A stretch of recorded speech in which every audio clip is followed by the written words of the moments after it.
नमस्कार भक्तजनों, आज मैं आप सबके समक्ष अक्षय तृतीया की कथा और पूजा विधि प्रस्तुत कर रही हूँ।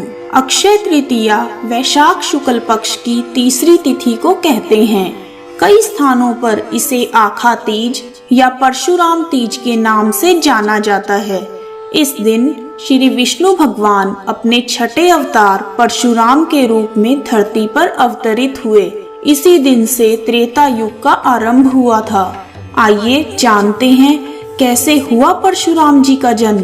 प्राचीन काल में कन्नौज में राजा गाधी राज्य करते थे। उनकी एक अत्यंत रूपवती पुत्री थी जिसका नाम था सत्यवती।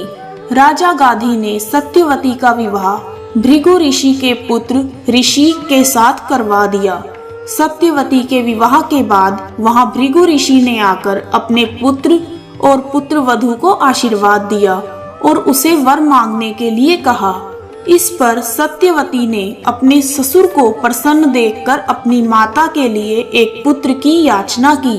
सत्यवती की याचना पर भृगु ऋषि ने प्रसन्नता पूर्वक उसे 2 फल दिए और कहा कि जब तुम और तुम्हारी माता ऋतु स्नान कर चुकी हो तब तुम्हारी माँ पुत्र की इच्छा लेकर पीपल का आलिंगन करे और तुम पुत्र की कामना को लेकर गूलर का आलिंगन करना।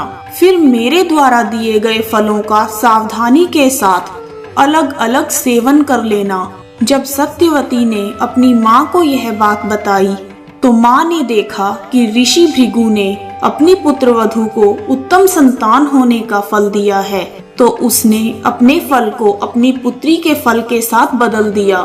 इस प्रकार सत्यवती ने अपनी माता वाले फल का सेवन कर लिया और योग शक्ति से ऋषि भृगु को इस बात का ज्ञान हो गया और वह अपनी पुत्र वधू के पास आकर बोले कि हे पुत्री, तुम्हारी माता ने तुम्हारे साथ छल किया है। उसने श्रेष्ठ पुत्र के लालच में अंधे होकर तुम्हारे फल का सेवन कर लिया है और तुम्हें अपना फल दे दिया।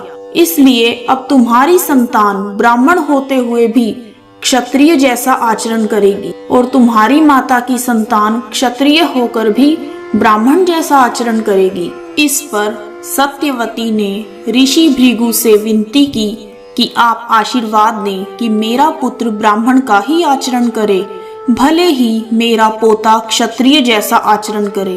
भृगु ऋषि ने प्रसन्न होकर उसकी विनती को स्वीकार कर लिया।